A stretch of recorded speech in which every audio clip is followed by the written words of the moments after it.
Hello everyone, how are you? So many people asked me this question, that is it possible to track a caller location by using mobile phone apps?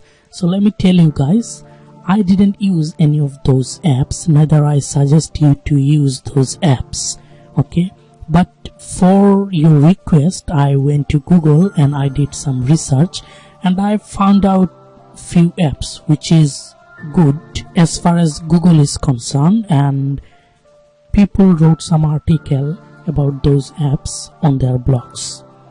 So let me tell you name of those apps. You can use those apps to track caller location, and if you use those apps you can easily find out to how extent it's possible to track a caller location. Okay, so number 1 is Control Panel Spicy. Number 2, Truecaller ID and Dialer. Number 3, Mobile Number Call Tracker.